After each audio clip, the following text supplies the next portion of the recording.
Bonjour à tous et bienvenue dans l'Actu, un décryptage de 5 actualités bouillantes vues en quelques minutes. Pour l'actualité du jour, on va d'abord se rendre en République démocratique du Congo, où le président Félix Tshisekedi a appelé son peuple et surtout sa jeunesse à se mobiliser contre les rebelles du M23 qui prennent de plus en plus de place dans l'est du pays. Ensuite, nous irons au Burkina Faso, où suite à ce coup d'État du 30 septembre, le jeune militaire Ibrahim Traoré à la tête du pays a une nouvelle stratégie qui implique notamment son peuple pour se débarrasser des terroristes. Ensuite, nous irons en Égypte, direction la COP27 qui a lieu en ce moment et jusqu'au 18 novembre pour parler de l'urgence climatique. Direction maintenant la RDC où le président Félix Tshisekedi a fait appel à sa jeunesse pour se mobiliser en groupe de vigilance face aux troupes rebelles du M23 qui font leur retour dans la région est de la RDC. Pour rappel, le M23 avait disparu en 2013 suite à des accords signés avec la RDC qui n'ont pas été respectés selon eux et c'est ce qui justifierait leur retour depuis cet été. Depuis cet été, ils ont notamment pris la ville de Bunagana, ça fait maintenant plus d'une centaine de jours qu'ils l'occupent et ils sont en proie à accéder à la ville de Goma comme en 2013, ville stratégique dans la région est du Congo, Kivu. Donc le président Tshisekedi a fait cet appel et il a eu écho dans toute la jeunesse à travers le pays. Aux quatre coins du pays, on a pu voir des mouvements de soutien, des marches. Les Congolais sont sortis dans la rue pour montrer aux personnes de la région Est qu'ils les soutenaient, qu'ils étaient avec eux. De nombreux jeunes sont sortis se mobiliser, sont allés dans l'armée, se sont organisés en groupe de vigilance, comme a été lancé le mot par le président. Mais c'est plus par envie d'action, par envie de soutien.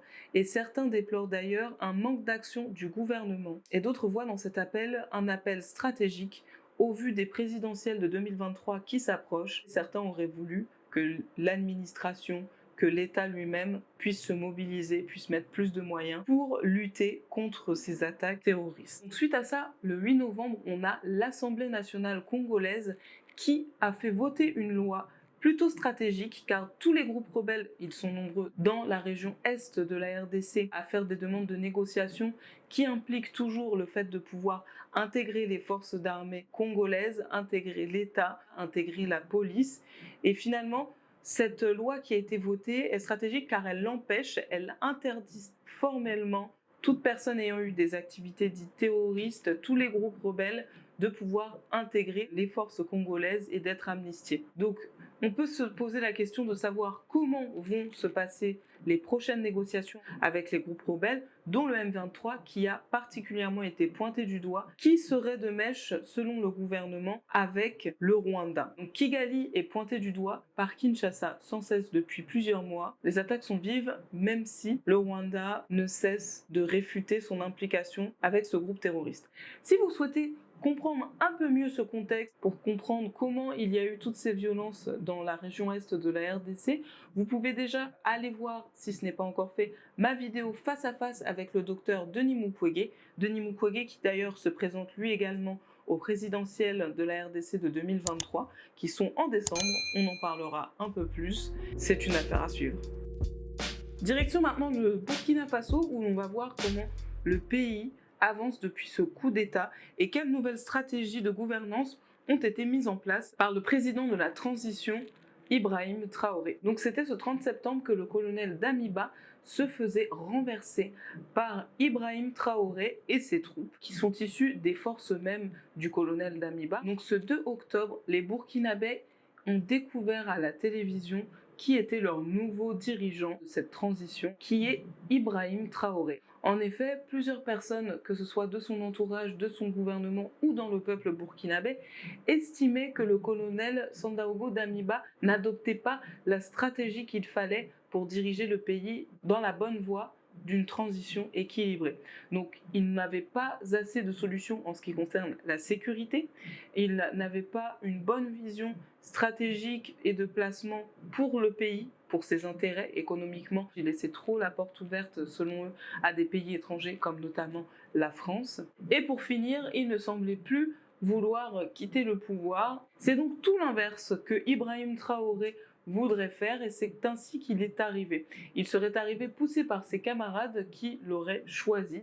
Donc son objectif avec son nouveau parti, le mouvement patriotique pour la sauvegarde et la restauration, leur objectif serait de rafraîchir les institutions, de mettre en place, lui qui en homme de terrain a pu voir comment ça se passait, de mettre en place des nouvelles méthodes plus rapides et radicales pour lutter notamment contre le terrorisme islamiste qui s'installe de plus en plus dans le pays, pour lutter contre ça et pour permettre aux institutions d'élire un nouveau président très prochainement.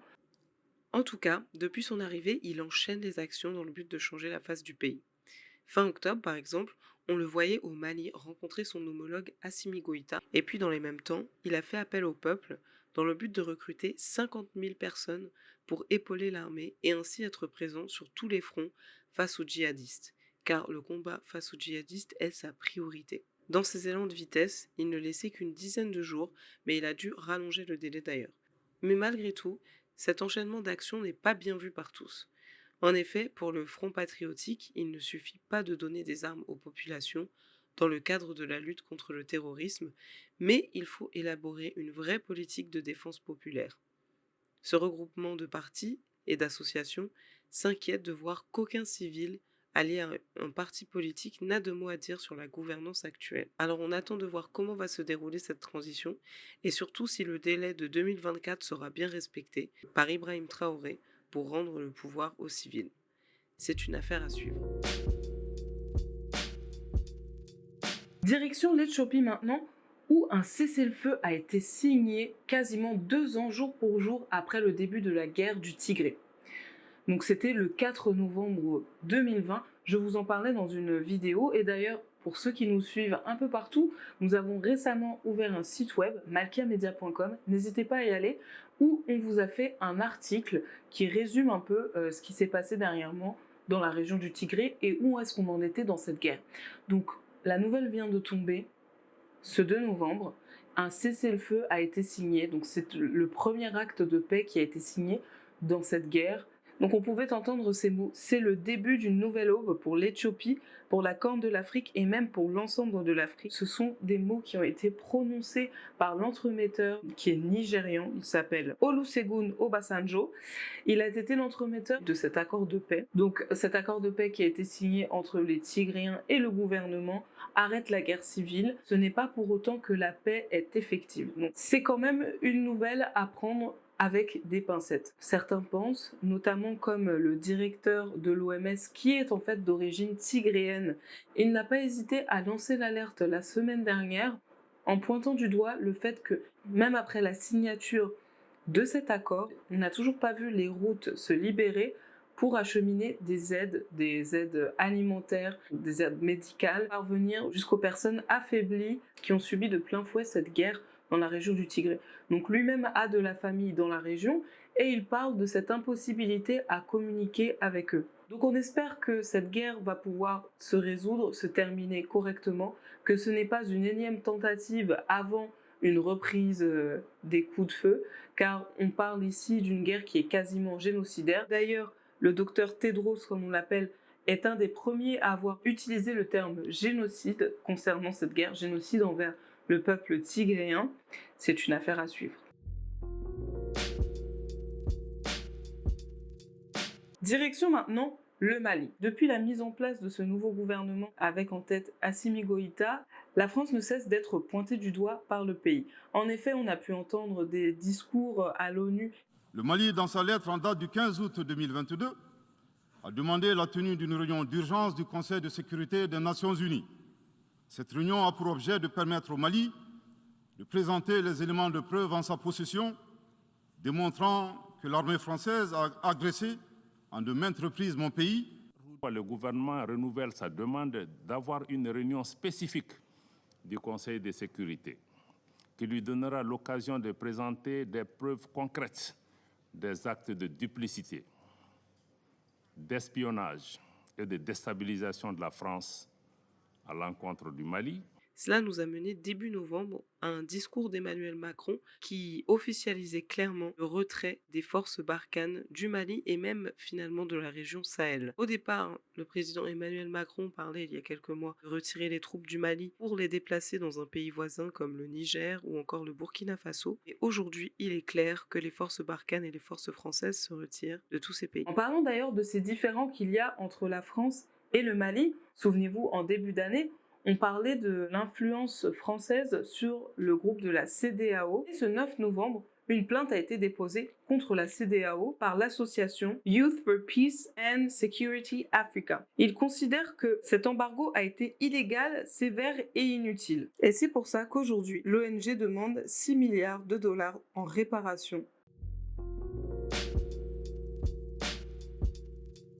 Direction maintenant l'Égypte où la COP27 a réuni le monde pour parler de la crise climatique qui sévit et qui sévit notamment en Afrique. En effet, si vous nous suivez d'ailleurs sur nos réseaux sociaux, nous avons pu partager cet été de nombreuses catastrophes naturelles, dont au Sénégal où il y a eu les législatives qui ont été interrompues par des épisodes de pluie abondantes qui ont ravagé des maisons, des villages entiers et ont empêché bien sûr la campagne de se dérouler comme il fallait. Il y a aussi eu la grande sécheresse donc dans toute la Corne de l'Afrique dont on parlait précédemment avec l'Éthiopie et la guerre du Tigré qui a été en plus en plein milieu d'une crise climatique. On a aussi eu des problèmes à travers toute l'Afrique. Mais comme on aime toujours terminer avec une actualité un peu plus positive, vous pensez bien, je ne suis pas là que pour vous dire à quel point les Africains ont pu déplorer l'inaction des pays du Nord qui sont les plus polluants et qui ont voulu, à travers chaque événement de COP, que ce soit de la COP 21 à Copenhague, jusqu'à maintenant, parler d'un financement pour un peu réduire et tamiser cette crise climatique qui devient de plus en plus sévère et qui promet même de faire disparaître le mont Kenya d'ici 2050 ou encore une partie de la Côte d'Ivoire quand la fonte des glaces serait importante. Les dirigeants africains ont tapé du poing sur la table et veulent plus de solutions, réclament plus de respect au niveau de tous les accords qui sont signés à chaque événement qui se fait pour parler du climat, car ils déplorent un non-respect de chacun des accords.